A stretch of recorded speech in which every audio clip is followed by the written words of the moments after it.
What's up, guys? Welcome in to Baseball Talking and Donut Eating. This is a very bad name and a very spur of the moment stream, but there's so much great baseball news going on that your boys here had to get together and eat some donuts and talk about baseball. And we're going to be here for the next hour breaking down all the great free agency news, any trades that happen, obviously some of our breakouts or sleepers if we want to talk about those, but it's going to be a lot. It's going to be fun. Got to introduce the other two guys, though. We got Michael Simeone and Mike Kurland. We're here with Mike and Mike in the morning. How's it going, guys? Why did I not like? How did we not catch that? Like, as corny and cliche as that was, why didn't I think about that prior to the show? Because if anybody would have pointed out something stupid like that, it's usually me. But hey, well, I'm happy to be here, man. I made it last minute. Last minute. Cheers, fellas. Look, I have to say, I have coffee in my cup. You don't use coffee in yours, Mike. I have coffee in mine. CGI effects are real good over there. So I know Mendy over here is eating donuts, so I got two of them. But am I super weird that I got the most, like, I just got like a plain Jane donut? Oh my god, dude! Does anyone eat these anymore? Literally nothing, just plain. Old Why? fashioned, they call it. Because sometimes it's old fashioned because it's from the Great Depression. What is wrong with you, dude? I don't get it with you and your food takes. I don't understand your food takes. I don't understand it. I can't between peeing in showers and pools and now I don't do that. All I do is ask a question. And everyone assumes I'm doing that. Well, you don't ask that question being innocent. You don't. Did you know? Did you know? I'm excited for this stream. Matching streamer mugs. I like it. Yeah. It's funny. I actually almost grabbed mine, but I was like, nah, I don't like you that much. I think we're starting off with blueberry glazed. Those are amazing. I feel like you're gonna have to eat most of the time if you're gonna eat. How many donuts are you eating? I'm gonna eat 14. A lot of donuts in an hour. I know. I think I just went into and you're technically the host. We'll have to have Kurland kind of, take over a little bit from time to time. Well, not that he's a good host. But. No, what? Who's hosting? I joined last minute just to hang out. What the hell's wrong with you? I'm hosting. All right. All right. Well, how about fine. Welcome into the morning donut madness. I'm Mike Kurland. You can follow me on Twitter at Mike_Kurland. Joined as always by SP Streamer at SP Streamer Michael Simeone and the wonderful and amazing donut eating. I screwed up his name as I choked on my own saliva. David Mendelson. David Mendelson at DMendy02. We already did the whole. Hey, how's it going? So I did the intros. All right, good job. You guys want to talk about? Let's talk about free agents. Yeah. So I saw Bubba put that he thinks Nelson Cruz is going to Washington. What do you guys think of that? But he's wrong. He read it wrong. Yeah, we found out. I didn't read the full tweet. Yeah. Yeah. What was that again, Kurland? What did it say? He's signing with a National League team, and it just reads like if you just skim through it, it says National, and you think of Nationals. But at this point, where do you think he could go? I mean, I'm leaning either Philly or Cardinals. I think the Cardinals are a great fit for him. I would hate that for Lars Nootbaar and Juan Yepez, but a team that's ready to compete could use a middle of the order bat. Would fit really well around Goldie and O'Neill and all that. Were you really in on Nootbaar though? I was actually really was coming around on him, and and I was actually looking. I literally wrote him. I wrote a little blurb about him today for an article coming out, and it was super intriguing. Oh, breakfast is here. Thanks. Yeah, Cardinals would be interesting. I don't. You guys can take a look. Look. So I got eggs, bacon, potatoes with jalapenos and cheese. I wish my wife would do that. Wow. Yeah, my wife doesn't do that. I trained her well. Oh, she's giving me the look of death. I hope she hits you. That's the last time you're getting breakfast. Power boxes. Do you need me to shut the power off in this room? No. Okay. Love you. Sorry. Thank you. Give it to him. I love you. Oh, and here, welcome to the family. Deuce, where you at? Where you at? Oh, there you are, you little jerk. From the baseball stream to the Kurland family. It's my buddy. All right. Anyway, let's talk about actual signs, though. What about Kershaw going to the Dodgers? Why don't we? What was the first one? Rodon. Rodon to the Giants. Simeone. That's the streamer guy. Yo, what's up? SP Streamer, talk to us about Rodon to the Giants. Any change in your opinion? Or No. none of us were really fading his skill set ever, right? No. So, I mean, obviously, really good spot for him with the stadium. And the Giants are amazing when it comes to pitch development. I am curious, actually, now that I'm thinking about it. I mean, they did a pretty good job at keeping Wood healthy for once. And Visco. Mm-hmm. And DeSclafani, yeah. And I wonder if maybe they think that they can switch something up with him where he's not really, I guess, straining his shoulder as much. So I think it's interesting. Like, I feel like I definitely am not drafting him still because it's way too risky. I actually have a tweet scheduled to go out at noon about him. But I think, I think if he like somehow puts out, like, let's say he puts up 150 innings again this year, like, then maybe next year, like, he's probably a little bit safer and maybe the Giants really can figure something out with him. But as of now, I'm just way too afraid of that shoulder. That's what I was going to ask you guys if you were going to still draft him, because like I hadn't touched him all off season. Yeah. And I mean, it's a good spot for him, but I'm assuming his ADP is going to go up too. It's going to rise. Yeah. But it Absolutely. shouldn't. Like, nobody was It shouldn't, but it will. You know what it is? I think people see the signing because of the amount of money they spent and the team that got him. People are gonna, of course, it's gonna go up because people assume he's gonna be healthy. People assume he's healthier now, and realistically, shoulder issues like that likely are just gonna keep. You have to know going in, maybe in a 12 team, like an OC or a 12 team shallow format where you can the replacement level is higher. The chance makes more sense. Maybe you start pocket aces and you want to get 3. Maybe if you can make them your 3. I understand doing it. I don't know if I will, but I do understand the allure, especially again the ballpark, the team context. I get it, but it was never a skill question. It was a health question. But I guess technically the team wouldn't have signed him like that. It's that much money if the physicals didn't look as good as they were, and the teams were surprised with how good they were. So we'll see. I guess we'll see first velo readings and how he's progressing through spring, but. Overall, I'm still I'm trying to talk myself into him, but ultimately I'm still mostly out, especially when the price is going to rise. Yeah, exactly. Yeah. I mean, if it stayed the same, and I mean, I guess if you're chasing the overall, maybe it makes sense. But even then, I'm still just, I don't know. I think that it'd be nice to deal with. Do you guys think like if he was all good that the White Sox would have brought him in, or do you think they just think that much of Kopech they were like, we don't need him? Is it more A or B? They also don't spend money. Like, when's the last time they spent money in free agency? I can't remember a time where they spent that type of money recently. I mean, it's a good point. I feel like because they could have used the pitching. They still can. Yeah, I think if they had a lot of if they fully believed he could stay healthy, I think they would have signed him because I mean, you really don't want to ride out Keuchel for the entire season. I mean, unless they really, really think that they have something still left in Ronaldo Lopez or Crochet, maybe it's Crochet. Because Kopech isn't going to go the full season. It's just not going to happen. So they're going to have to put someone else in there, and I don't know. I don't think so. I don't think they liked what they saw and what they dealt with last year, and they just didn't want any part of it. Yeah, and they all can't be Dylan Cease, so yeah, that too. But yeah, I agree. I think at the end of the day, if your own team isn't interested in bringing you back, if they have a need at that position, that says a lot, and that's all I need to hear. I mean, again, if he goes out and throws 150 innings next year of a 3 ERA ball, if that was obviously best regression baked in, and gives you over a K per 9, then you're going to be getting a huge value, but. I don't think many people are expecting that. Someone actually asked me, I don't know if you guys have one at the top of your head, who's the Carlos Rodon of football? Guy who can't stay healthy, finally does and performs. So I said Will Fuller, and then somebody else said Kenny Galladay.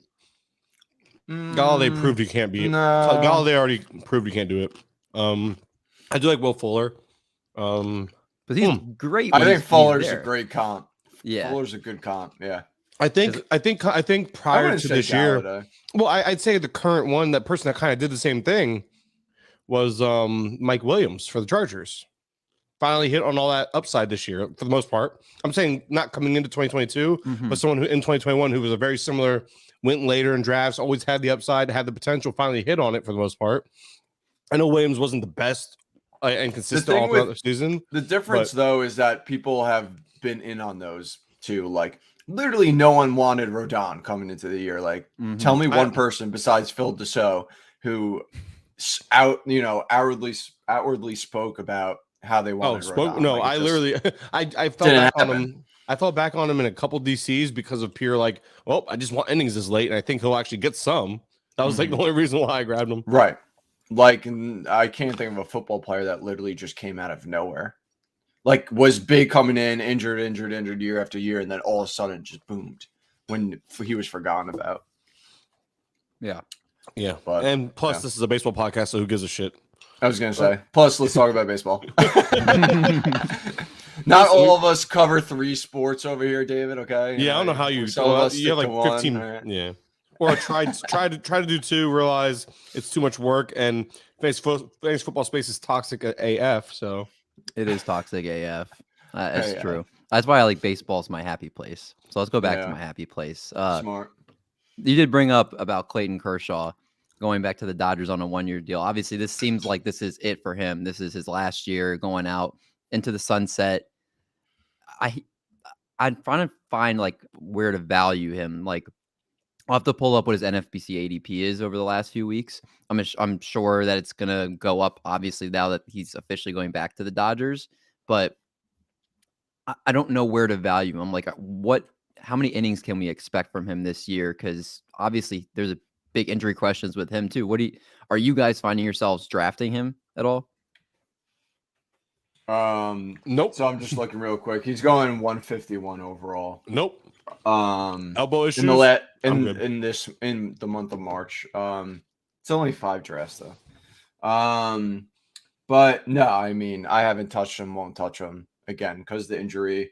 I mean, people are taking him, over Logan Gilbert. That's your guy. I'm trying to see. Of course, there's a lot of. I mean, I would rather. I don't know. Here's a question for you: would you rather Kershaw or Severino? Neither. What's the difference in their ADP? Severino's going like 30 picks later. I would probably go Severino just because he's had like more time to recover, but I'm not like happy about it.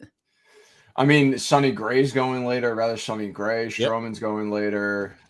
Wait. Are you gonna say you'd rather have Stroman? Because that'd be surprising to me because you hate Stroman.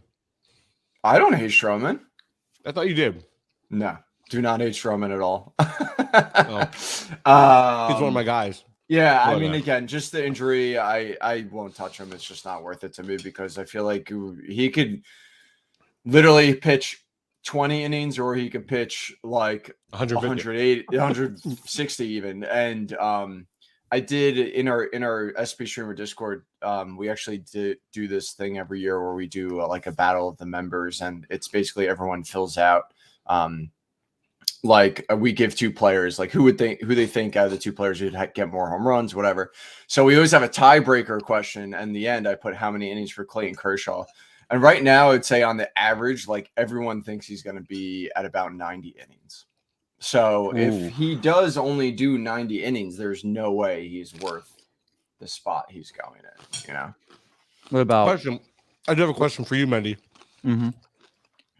Excuse me while I shove my food in my face. All right. Yeah, you might want to mute yourself when you chew. No, don't care. Okay. I'd rather talk with food in my mouth. Makes for great podcasting. Real quick, what is your overall thought on injury analysis in fantasy baseball? Because you are somebody that covers fantasy football, and I see Kev, I see Frank, and those are guys that they like to rile things up on Twitter, get things going, so it's kind of fun. A lot of interesting conversations, including one argument and a bet I made yesterday with Kev.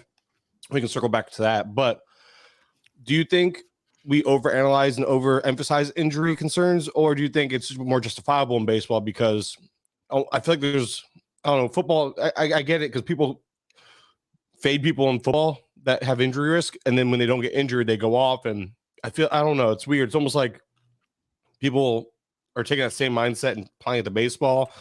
Not sure it's apples to apples necessarily, but you Well, get my point. I don't know. It's kind of tough. I'm having a hard time. To interrupt briefly, I think the problem with Kev's thinking is, I mean, he's talking about points per game and stuff like that. And while I get where he's coming from, I don't think he realizes too that a lot of the talk on Twitter is NFBC, right? So or roto centered. Injuries are killer because there's no IL spot. So like you would much rather prefer healthy players and where they're not taking up your bench and it's like hindering you for the rest of the season. So I think he kind of thinks more of like a home league standpoint, which is fine. I'm assuming he is. Because when you have IL spots, it's a lot different. Like I definitely will take more risks if I have IL spots as opposed to NFBC where you have none and they're just stuck on your bench. You're right. And I am wondering I think he has a little bit more of that mentality along with football mentality, but yeah. Well, also with football, what do you think, Dave? With football too, it's a lot shorter season. So exactly when guys are getting hurt, you have to like if guys are injury risk going in, you're like, well, there's less time for them to be able to recover. And it's a much more physical game. So if they already are coming in hurt, then most likely they're going to get hurt again. And you're going to like, so that I think is something that translates more in football to where you're staying away from injury risks in that sense. I do want to say, like, I heard Derek Rhodes talk about this on CBS. He kind of mentioned, he was like, we're very behind with injury analysis in baseball. Like you would think with how everything is going right now, we would have more definite timelines. We'd have better ideas of how things are. And so he's like, that's one area that I think as an industry for fantasy baseball, we need to get better at. But he said also when you're drafting players, he was like, how many hitter injuries are long-term? If they get like a broken hand from a pitch, right? Or maybe they have an oblique, maybe they're out like 6 weeks. But other than that, you're not seeing too many season-long hitter injuries besides like Ronald Acuna or something like that, right? With a torn ACL, but that stuff never happens in baseball. And the bigger risks are always with pitching. And those are the ones that are like, you could miss these guys for the entire season. The Tommy John surgeries, like getting shut down with a shoulder injury. Yep. So that type of stuff, I think should always go into people's draft analysis too. It's like, if you have a hitter risk with an injury, then it's something that maybe is not as scary as somebody going in like a Clayton Kershaw or Luis Severino type of thing. Yeah. I mean, I will say too, like when I look at my draft board, I think I definitely eliminate a lot more pitchers compared to hitters when it comes to just injuries instead of skill set. Like kind of like you said, I feel like there's not a lot of hitters there where you could be very confident in, they're going to miss a good chunk of the season as opposed to pitchers, because we have with pitching, like, we have the forearm issues or, or the shoulder, like we know what could keep a pitcher out for a long time, kind of like what you said. So I think that's a good point. Oh, Steve Cishek signed a 1-year deal with the Nationals since we've been on. Okay. Woo! And apparently, Johnny Cueto's market is heating up for Heyman. Cueto the Guido. Yeah. Yeah, that's he looks. Yeah, that's what that's his look. That's his go-to thought. Quick. Anyway, yeah. So now I gotta update the damn page as we talk. But yeah, it's interesting, man. I like that we're getting some news, but it's like, what's taking so long? I feel like some of these spring training games start next week. Like, I don't need incomplete rosters when I start my analysis. That's like my thing, man. Don't screw with my thing. All right, MLB, you've already screwed with it enough. I think like the first day they made the good point. They're like, if someone signs too quickly, it shows they were tampering. So you can't like sign right away to give MLB that type of like, okay, they must have done something. But we're at the point now where like, okay, enough time has passed. Let's go. I think that's still going to happen today. There's going to be a huge, just like, I don't know about you guys, it's snowing outside for me. It's going to be a flurry of moves. Coming. There it is. I love it. I love it. Give me all the puns. Give me all the puns all the time. I'm such a fan of dad jokes and puns. Pump them into my veins. You came to the right place for that. Yes, I'm big on that. So how many donuts you down now already? Donut. We need a donut count update. 2, 5. You've eaten 5? This is my 7th. What How are you feeling? I don't even remember you eating any. Yeah, I figured. I believe you. No, I fully believe you. I'm just saying. You freaking pounding them down. Yeah, I mean, they're not hard to eat. Drink some No, water. they're really not. You're right. Drink some water. Go ahead. See how you feel after this. You guys saw when I did the Krispy Kreme one, right? The 12 Yeah, in 5 minutes. You mentioned how crappy you felt. Mm-hmm. I'll be the same today too. I can imagine. You'll be taking a nap in about an hour. I wanted to try to go run on the treadmill, but that probably won't go well. I doubt it. Can we hear about why Mike Kurland likes Matt Manning? Oh, is that actually serious? I thought you were just trolling. No. So there's an article, and I need to promote the article because when you find an article like this, it's really good to put that information out there. I have Matt Manning on like 6 of my 7 NFBC teams. I think the 1 or 2 I don't have are both like 30 round like fab leagues. So he's not a guy I grab in the back end of those leagues. But apparently Manning made changes to reshape his slider to give more differentiating looks between the slider and curve. Fixes mechanics to increase some velo on the fastball, and apparently he's a quick learner, and they're really talking him up, and he's cleaning things up. And in his final like 7 starts, 5 of them were like 3 runs or less, and like 2 of them were huge blowups, which just screwed him. And I'm wondering, was he starting to figure it out along with those late season changes? And where he's going in ADP is around pick 500 now. I was getting him literally like pick 600 plus at one point. I was always reaching on him though a little bit, but he's still a guy going so late. We're talking Matt Manning with high top prospect pedigree, a lot of interesting changes that happened late in the season, and a team that isn't going to not start him. Like, you're getting innings late too. Sure, he didn't show much last year, but I'm betting on all the other stuff and kind of just taking a leap of faith. And again, a lot of that is you could take that leap of faith with him, considering what he costs to acquire. And he's a guy that can just sit on your bench, and if he pops off and becomes a top 80 starter, he becomes valuable for your team because you're getting him well outside top 100 starters. That's really what it is. A lot of it is taking a chance on the upside as late as he's going. And not only is there upside, but a path to at least some potential playing time, or a path to playing time with potential. It's something you don't get a pairing of that much that late, in my opinion. Yeah, I mean, sometimes it just takes like just a small change, and then a pitcher can be completely different. I'm trying to pull up Logan Webb real quick because I know he changed his pitch mix, and that's kind of what led to him being a completely new pitcher last year. I'm trying to see what the exact change was right now, but I think he was which pitcher was. Let's see. I just looked him up the other day too, not so long ago. I know. Wasn't the changeup utilized more as well as like a slider or curveball or something? So last year, so in 2020 he used his 4-seamer 33% of the time. In 2021, he dropped that down to under 10% of the time. And basically, he just his sinker shot up to almost 38% usage from 15% in 2020. So the sinker, not slider. The sinker became the big pitch that he utilized more. And it doesn't help. It didn't hurt that he got another extra mile per hour velocity on it. I don't know if driveline is contributing to that, but yeah, I mean, sometimes just stuff like that, you see it and you're like, hey, like they just make a tangible change like that. All of a sudden they're a whole new pitcher. So, I mean, that's why you can never throw out like, yeah, if like Matt Manning is doing something differently, then it could be like, and you don't have to pay a lot for him. And you look at the minor league track record, and he's always been more of a strikeout guy. So I don't have as much concerns. I know Simeon and I talked about it a little bit behind the scenes. He thinks he can't strike anybody out, which last year he couldn't. Like, there's no, you can't lie. I'm not gonna say him like, oh yeah, he can. When last year he showed he couldn't, but I'm banking more on the track record and the pedigree here and those changes. When someone has that type of work ethic, I like to bet on that as well, because work ethic is something you can't really you can't quantify.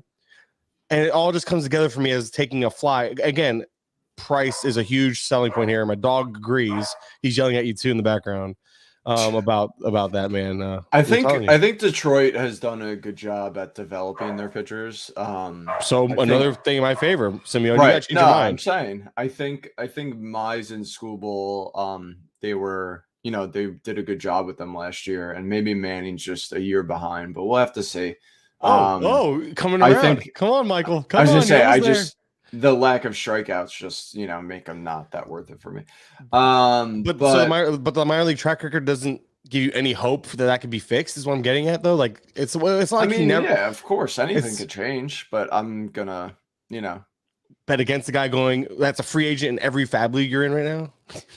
Well, I mean, I'm not going to draft him. He's a streamer. You will be eyes on him all year until he gets above those streamer numbers. I can't enjoy it. Enjoy it. Once last year, and it worked out terribly. I will say I want That's to. funny. Sorry to interrupt you. I want to. I think it's one thing that's interesting because you mentioned Webb. I feel like we had a couple of pitchers last year who were really messing with their pitch mix a lot. Like Logan Gilbert did it a ton, and Skubal did it a ton.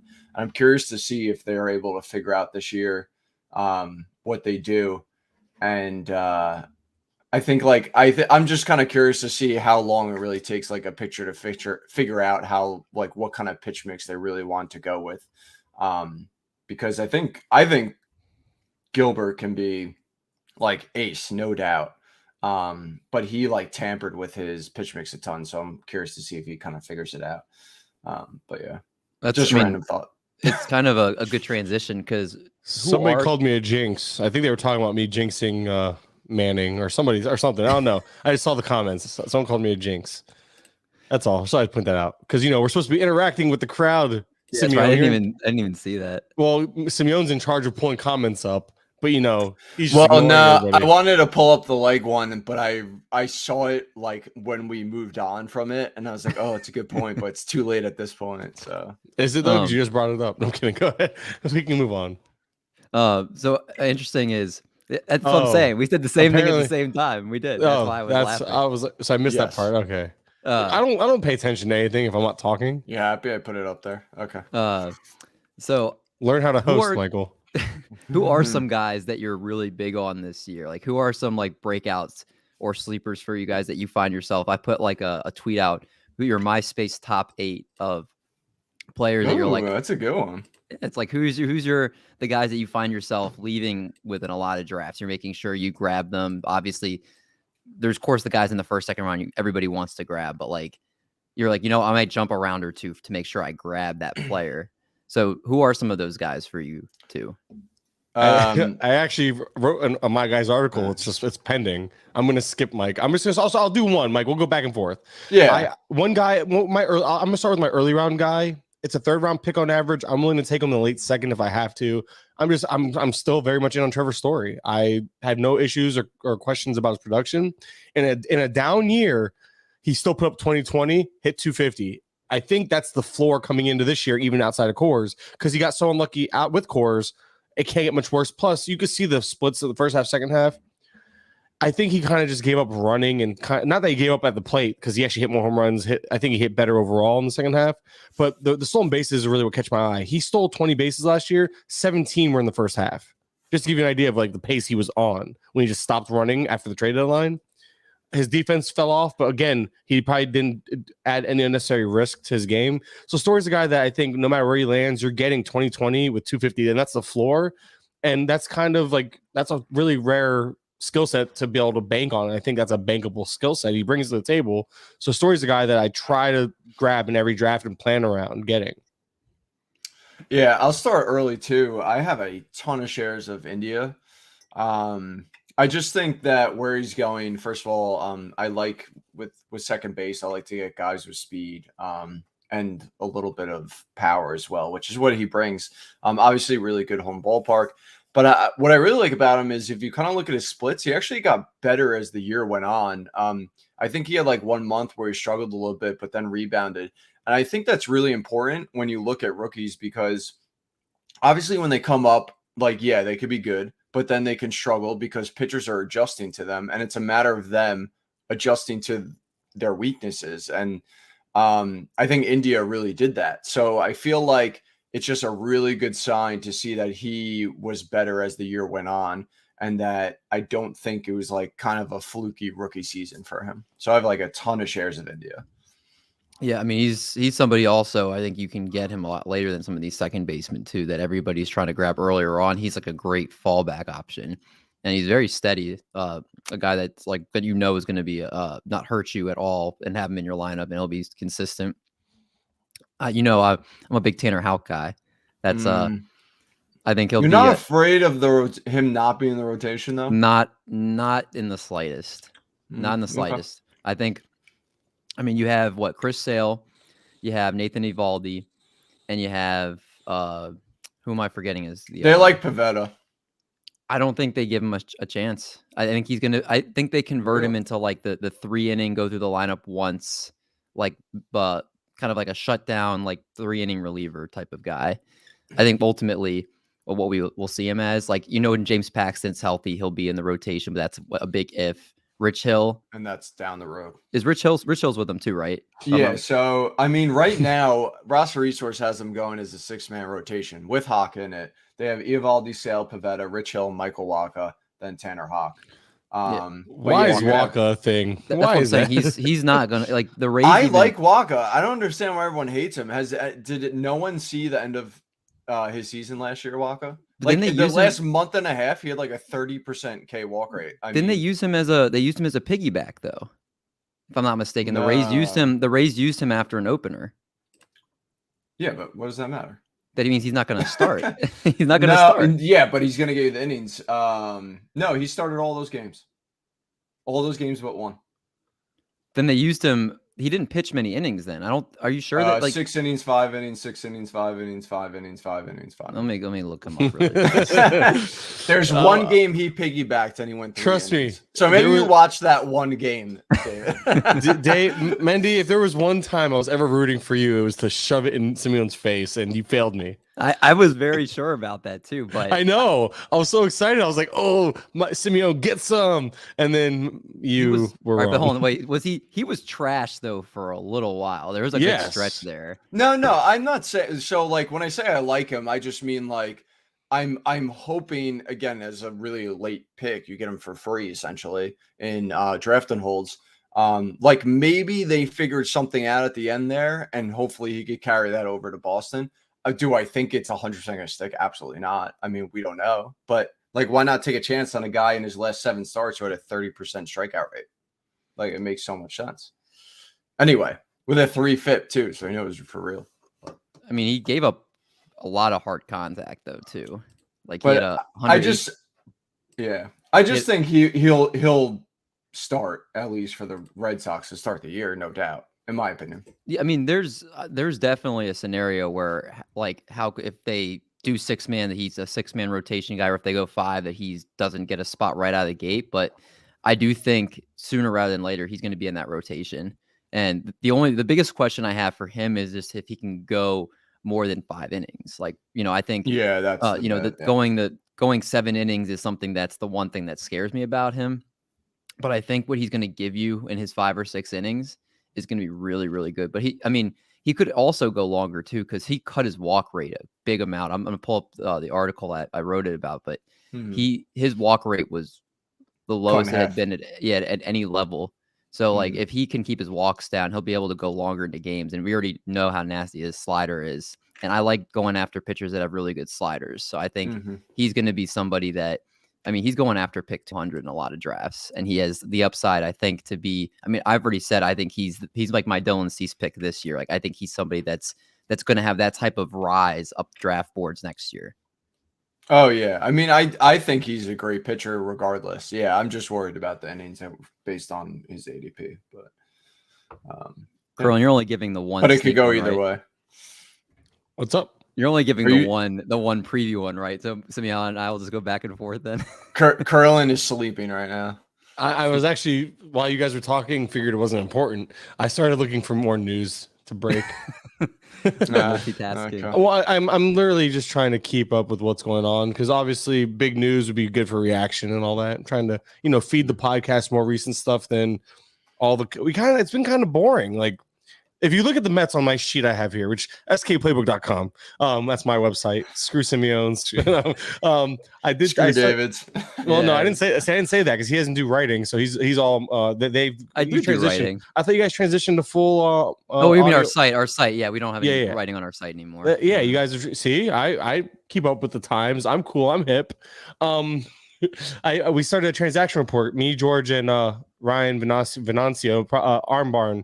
Ven_Armbarn, just a guy that quick plug. He's helping us do this, and we're all doing this together, and it's just a running list of rumors and moves, and then our fantasy analysis with those moves. And if you look at the Mets are rumored in on. I was just pulling up the Mets because it was interesting. I thought I saw that they said they're not going to spend big anymore for the rest of this year. I could be wrong. Well, that could make sense why they're trying to trade for Tyler Molly, why they're in on Luke Right. Weaver. So maybe they're trying to trade. Yeah. I think that's why they're not going after. That kind of segues into one of the players I like a lot, which is Luke Weaver. I've out of any player the most shares. I have the most shares of him. And, why? I was looking into him Luke and I couldn't Weaver, figure it because, out. So I mean, one, he's had success before, which I guess you could say it's an outlier, but we know that he's done it. I think he's got that. Was the success? A really was the good success? cutter. Was the success around just the 2-pitch mix though? Oh, not obviously more than 2 pitches, but like a successful 2 pitches, right? Or do they have a third? No, he had the curveball, which was okay. I just think I like the cutter. I think the changeup has potential to it. Actually, wasn't too bad last year. Wasn't the changeup really solid 2 years ago when he broke out, or 3 years ago? Whenever he broke out, actually his changeup has been better in the past. So I think it. Could that's what I'm saying. The changeup was the calling card. I thought. Oh, look at this! I'm schooling SB streamer. Yes, go ahead. So take that, Simeon. Well, last year it wasn't good. That's why I'm saying. So I think he has like a pitch mix there that can work for him. And I just really think that this pitching coach from the Astros coming over, who's helped so many pitchers pitch very well, can really maybe unlock something with him. He's still young, I just think, why not? Based on his ADP, again, you're getting him as like your SP, I don't even know, like 12 or whatever it would be. So I just think it makes a lot of sense, going in his prime, new pitching coach who has a great track record. He's done it before. He has a decent pitch mix. Maybe they could figure something out with him, and there you go. Yeah. Cool.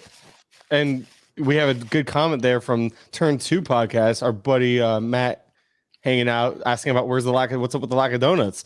Simeon ate, dude, you missed it. Simeon disgraced the face of donuts because his food takes are terrible. He brought to the table 2 plain, or at least one. No, one plain donut. The other one was chocolate, right? But it was it glazed chocolate or plain chocolate? Glazed chocolate. Okay, at least there was something there. But the dude brought a straight up plain donut, nothing on it, like Depression era donuts. Like sometimes you gotta try. Guys, I'm 10 donuts in and I'm like very hot right now. You got the sweats. You got the sweats. And then because I was a last minute addition, because I obviously don't plan anything in my life and I just like to jump into things because why not?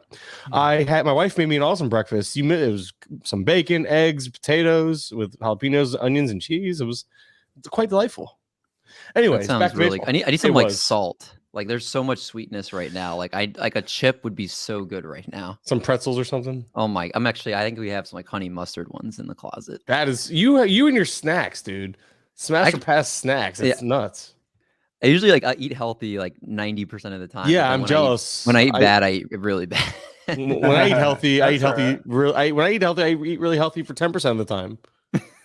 So that explains a lot. Damn it, dude! I feel like I'm really in the sauna. This is pretty bad. All right, let's go to. All right, so you said Luke Weaver, Aaron Ashby. What are your guys' thoughts on Aaron Ashby? Because I think he's another guy that I think is due to break out this year, and the rotation spot again is a big reason why you can get him at the price that he is right now. I think he's somebody that he's the next. First it was Brandon Woodruff, then it was Corbin Burns, and then it's Freddie Peralta. I think he's the next one in line of those guys. And Freddie Peralta, they built the same questions last year. Like, is he going to start? Is he going to piggyback? Is he going to kind of go in and out of the rotation in the bullpen? And I think the same questions are with Ashby. And I think his slider was the 3rd best pitch in terms of batting average against in baseball last year. It was only behind Corbin Burns' slider and I believe it was who was it? Blake Triden's slider. It was the 3rd best pitch batting average against outside of those 2 pitches. He is nasty, and I think so. Yeah. Go ahead. So what I think they're doing with him is they're doing the exact same path as Woodruff. I think Peralta's a little different. What they did with Woodruff, and I pulled up his page just to see, is basically in 2018 is exactly what they did with what they did with Ashby. A lot of bullpen games, but also started 4 to 5 starts and played really well. The next season, they let him go 22 starts and pitch roughly 120 innings. I feel like that's what's going to happen with Ashby. I think he's going to get 20-ish starts, probably around 120 innings as well. I love Ashby. I think he's going to be great. I mean, Woodruff went 121 innings with a 3.6 ERA. Like, I could see Ashby doing that easily. And then it's funny that you unleashed answered that, Woodruff Mike. after that. It's funny you mentioned that because we had a question about prediction for innings pitch for Ashby. So look at that. Without even trying, you answered the comment. Congrats, I saw that Mike. as I okay. Yeah, so I think it's probably going to be along those lines. What did Ashby throw last year? I was just gonna say I could see more because he put up 95 innings last year. I was gonna say I think he went more. Yeah. So I think we can see realistically 25 starts, 150 innings, like on the high end. Like, I would be I would say that's 130 to 150. I'd say that's the absolute high end is 150, but I would expect around 120. And you could see the clear issues that should regress positively. I mean, the dude, first off, crazy ground ball rate. That's fantastic for him. Home run to fly ball rate seems a little Woodruff to me. I mean, different repertoire, but that home run to fly ball rate, there's no way it sustains at 20% or above. That's just ridiculous with his stuff. But and the strand rate just crazy below average, even below his other. I mean, he's never been a great strand rate guy. Going back to 2019, his strand rates have always struggled. So maybe that's something that he needs to work on in terms of like maybe he pitches different out of the stretch. That'd be a whole other breakdown. Seeing how he pitches out of the stretch, see if he's somehow tells on his pitches or something. Do you guys see his innings predictions from all these projection systems? It's like 87. It's like 87 to like 90, and then Zips has 112. I don't think they're factoring in AAA much because if they did, they would know that he pitched 90 last year. Why would he be projected for less? Like, there's no reason for him to take a step backwards when you're looking at it all combined. But I think it's because they think. I mean, you got Hauser and Lauer there, and they're expecting. I mean, it's tough if you think about it too. Like, where is Ashby going to fit in? Because I feel like 80 is probably the safe guess, just because they like Hauser. I think Hauser can easily will probably be in the rotation. I mean, unless he gets hurt. And then Lauer started to make these like interesting strides last year, where he pitched pretty well. So it's kind of tough. Like, where are you going to put him in there? Maybe they go 6-man sometimes. Maybe they don't. Maybe they'll give, they could give Burns a rest or Freddie Peralta a rest and throw him in there. So I think that's the problem. That's why projections are putting him at 80s. Cause it's like, where is he going to get in there? Like, if Hauser keeps doing what he's doing, which is like a decent pitcher, he's average. He had a good second half. And then you have Lauer who, upped his velocity and stuff. Like, if Lauer looks good, where's Ashby going to go? Like, how is he going to play into the rotation? I think this is kind of like how I always look at it is I always buy in on talent rather than rotation questions. Cause you see that with the Dodgers last year, everybody's like, what is going to, and then you saw all these injuries and then they didn't have enough guys. And I think that's one of the things. It's like, we're assuming all 5 starters make every single start are healthy, but like, what if Freddie Peralta goes down, God forbid, and misses 3 months of the season? Then like, boom, you got 3 months of Ashby. He's going to soar past those innings. I agree with you. I think he finds the innings regardless. But I was just more so speaking of why I think projections have him around 80 and why I think that 80 is probably like the floor for him. Like, you can basically bank on that happening because they're going to find him innings. I mean, even if all these pitchers stay healthy and pitch decent, they're still going to get him in there. As long as Ashby's pitching well, obviously, which I think he will. But, they're going to, because he's kind of their future right now. Like, he's definitely going to be a future starter. So, they're obviously going to want to get him starts. He's going to get them no matter what. I mean, but the only thing I don't like about him is he doesn't answer my DMs on Instagram. Other than that, everything about him else is great. Come on my podcast, damn it. He ignores me. Bastard. But I'm excited about him too. Do you have another guy that you find yourself in your MySpace top 8? Me or Kurland? Well, Kurland said he's only giving one. No, I didn't. No, he said we'll rotate. Go. I thought you said you had your article coming out. I do. The article. I mean, I'm going to add names to it. I have like 7 or 8 names on it right now, so I just won't go through all of them. But I gave out 5 yesterday. I think no one's surprised if you know me, if you follow my work. Give me all. Let's see. Eeny, Miny. I wore the hat on purpose. Luis Urias. I've been really vocal about my interest in him. And a lot of it is just buying into the changes. And I have to find the tweet because I wasn't sure if I was going to talk. But yeah, my tweet has all the information. In terms of, we can start with the whole fact that he actually had not just tangible change in his approach, but there's a little bit of a mechanical batting stance change, which could help with his timing and all that stuff. That it's sometimes it's hard to tell, but I don't know, man. I looked at it like from 2020 to 2021. He looks like he's Neo from the Matrix in 21. He's leaning back, kind of crazy. But anyway, other than that change, he also had a career high fly ball rate paired with a career high pull rate. So Urias might not be much for batting average because of that approach, but in that ballpark, in that division outside of Pittsburgh and I guess St. Louis, because between his home park and the Reds and all that, I think that approach will play in terms of power production. So what we saw last year is kind of what you can expect. He'll run a little bit. Urias, the big thing for me, the selling point is the multi-positional eligibility as well. Big on that. He could play 3 spots, including third base. Other changes in the profile, again, going back to the whole career high fly ball and pull rate for Urias, was that it led to his lowest ground ball rate of his career, 41.4%. And he set career high marks in hard hit rate, barrel rate, max exit velo, average exit velo, just everything. And it came with a change in launch angle as well. So obviously there's your tangible change in terms of what caused the decrease of ground balls, increase of fly balls, et cetera, et cetera. It all worked for him. He's been a guy that people have been high on in the past, and I think it just clicked for him, and I'm willing to buy in to it just continuing where it left off. Yeah. I mean, the position flexibility, that's the selling point at that point. Yeah. I mean, 23 home runs last year. I mean, he's going to be on a team that needs hitting, so it's not like he's going to be looking over his shoulder at someone that's about to take his position. I mean, yeah, I have him on my TGFPI team. He's my starting shortstop, but I drafted him for the potential, 20 home run upside, position flexibility. Probably not. I mean, I think the league wide average batting average is somewhere around like 240 something. So he's not hurting you in batting average either. I mean, I think he's a very solid pick for where he's going. I'm all in on that for sure. I had a lot of shares of him last year, and he helped me in a lot of leagues.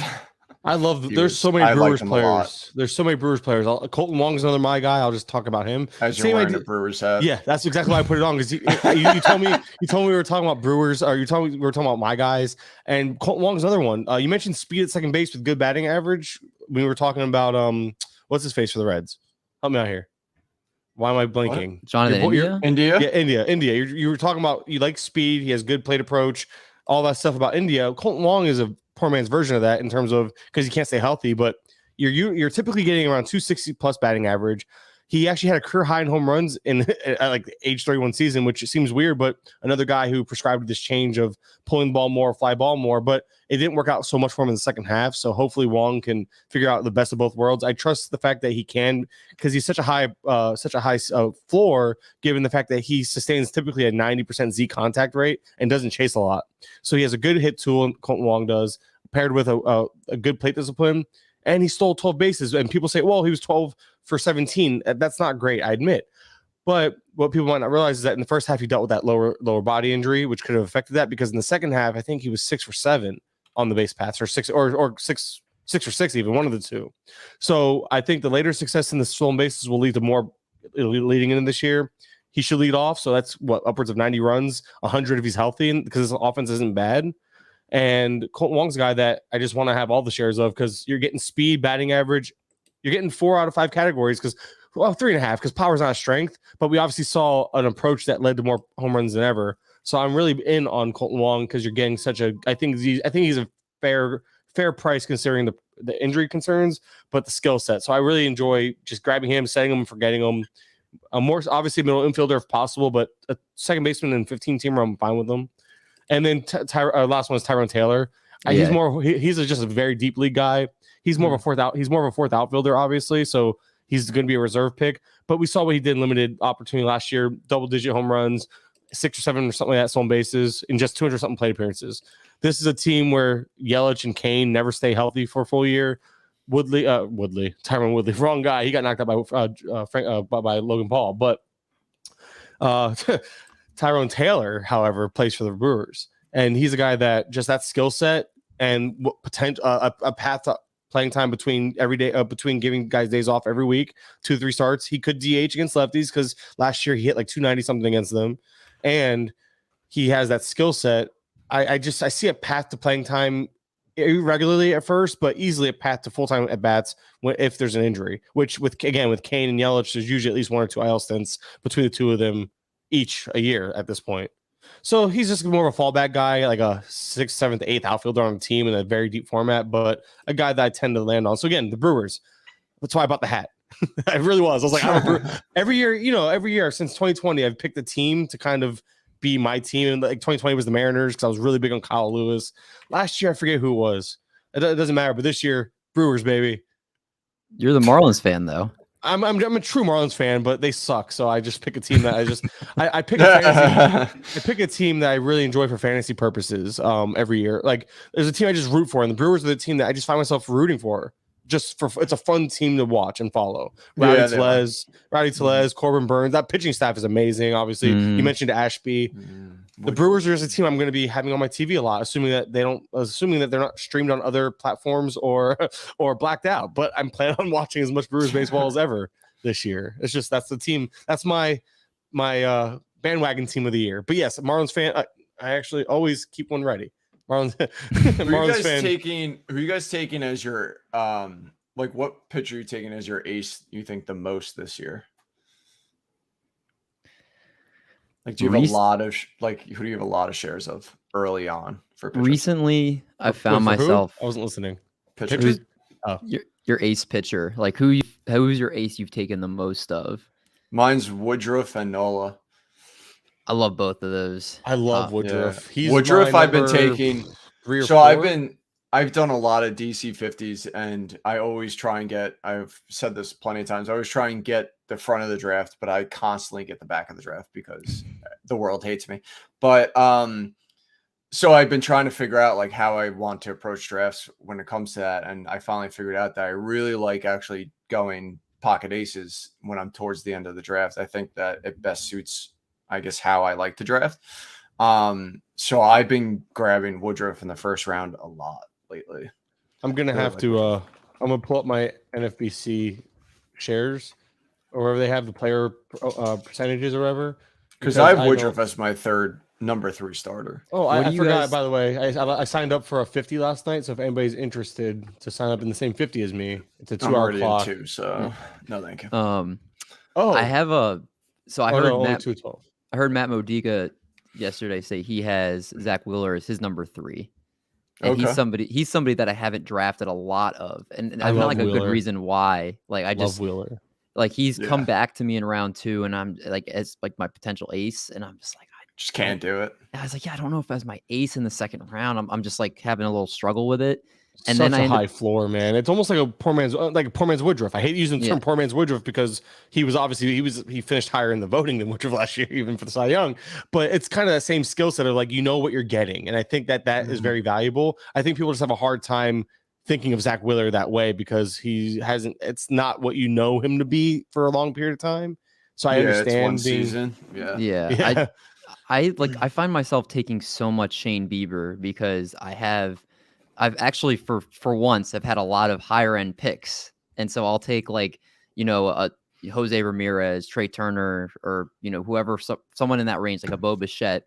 And then it'll come back to me and I really try to get Yordan Alvarez. Like I want him so badly in the second round. Mm-hmm. And earlier on I was able to get him in the back end, no problem. Now when I've been doing drafts, he goes like towards the middle to the beginning of the second. So like I haven't been able to get as much of him, but then I love getting Bieber on the way back in the third. That's been like a lot of times my ace. And it's been like that. I think 2 of the last 3 drafts I've done over the last few days, like that's been how it's gone. And I'm like, you know what? I don't know if he's the 2020 crazy, amazing, by far away best pitcher in baseball that year type of player anymore. But I do think he could be closer to something we saw, maybe in a little bit of a better version of what we saw in 2019. He's going to have great control. He'll give you double-digit Ks per 9.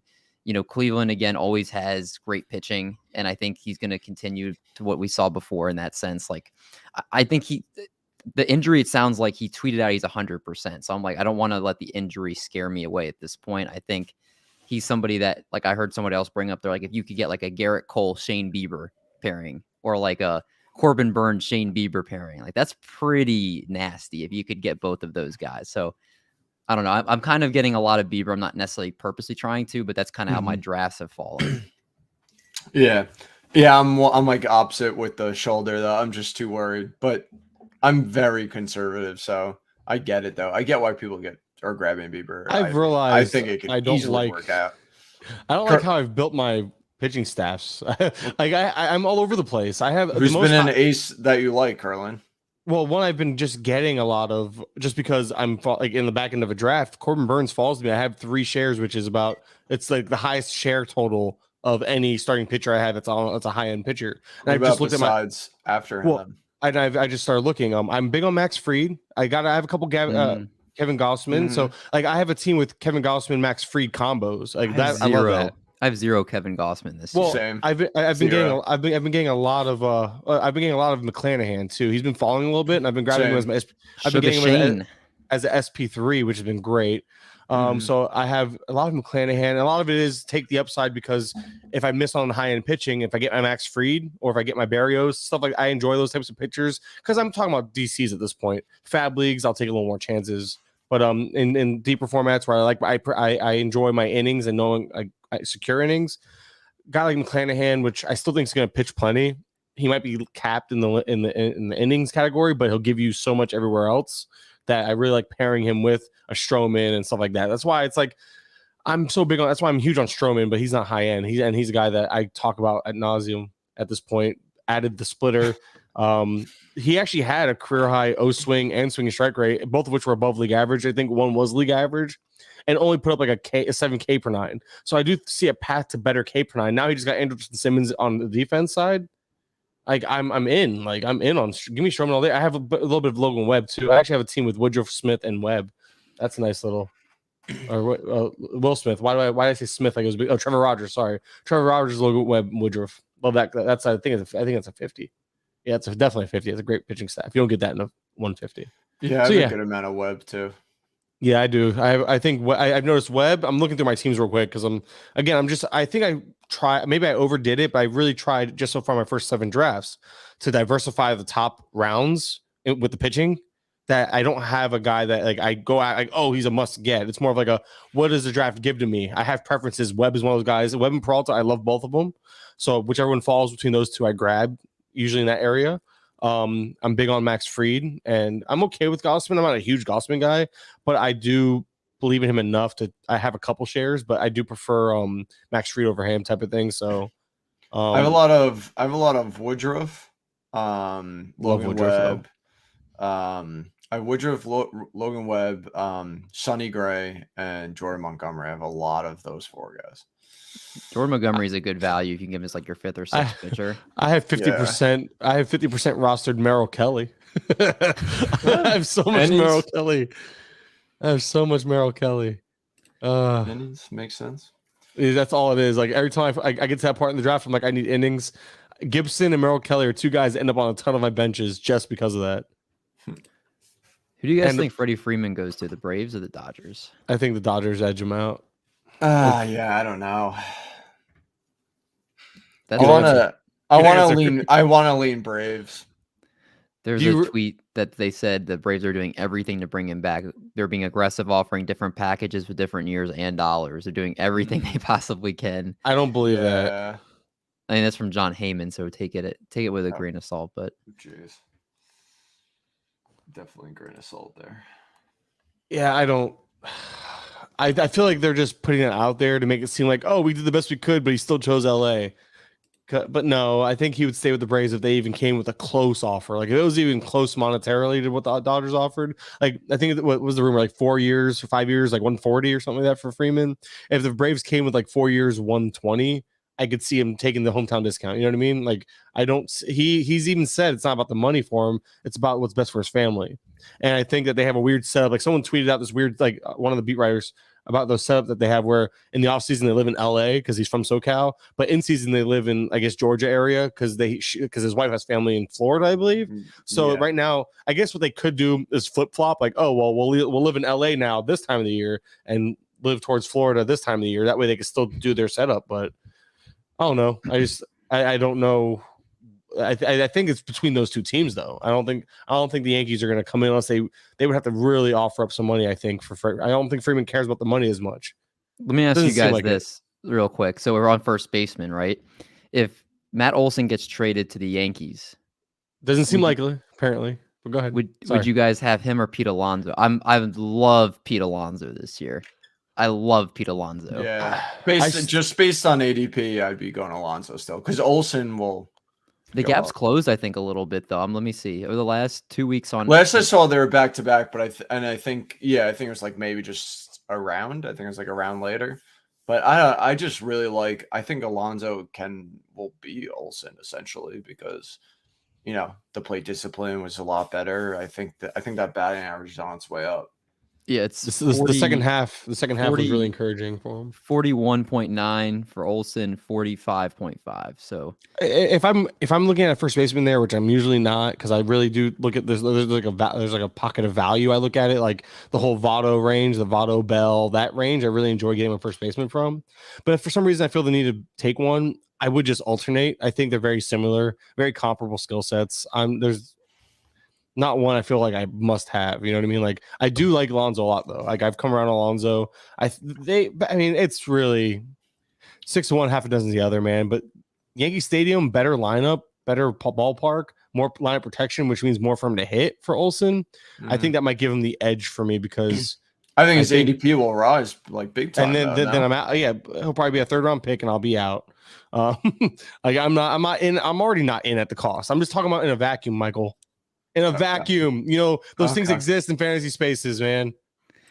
In the triple players ball, I went from 6 to midnight when my first 4 picks were Bo Bichette, Yordan Alvarez, Teoscar Hernandez, and Pete Alonso. And then I went a ton of pitching. But when I got those 4 to start off, I was like, holy guacamole. This is like a dream start if you decide to wait and just snag pitching later. And then I think I wasn't able to get Dylan Cease in the 5th. He got taken like somewhere at the end of the 4th, but that would have been even better. Your dream. Yeah, but I think Pete Alonso is a really good guy to get in the 4th round because he's going to be in contention for the league lead in home runs. His strikeout percentage went down a crazy amount last year, and he's going to give you a better than league-wide batting average too. Like he's somebody that's going to help you, I think, in 4 categories. So pretty good in the 4th Olsen's round. batting average did fall off a little bit in the second half, but was still ultimately very good. And I'm not concerned. I think a lot of it is that he doesn't have to be pitched to in Oakland. So I think some of the loss that he had in batting average in the second half could easily bounce back to be closer to the first half for Olsen. So I think it's splitting hairs. I'm very in on Alonso, but I've also been a big Olsen guy for years now, though. So there's that. Like anybody knows, like I'm pretty biased, but I do think it's really there's really very limited difference. But hold on, I have a special guest I forgot to bring onto the show. What? What are you doing? Oh God, I hate you so much. Special guest. Worst. That's it. We're ending this now. All right. Well, thank you for joining in. I'm here with Michael Simeone and Michael Simeone. And I'm the real SP streamer. You should make a not SP streamer account with that picture as your admin. Please no. Oh boy. All right. We're gonna close it out there. Thanks everybody for tuning in. We had Mike Simeone had his 2 donuts. I had 10. That's where I'm capping it for today. My body hates me enough. Make sure you guys subscribe to the SP Streamer podcast. Make sure you guys check out the SK Playbook. I think it's skplaybook.com, correct? Yes. Yeah. And you can check out Triple Play Fantasy. All this stuff out there. It's all good stuff. I can't even take this seriously anymore. Thanks for watching, guys. We'll see y'all soon.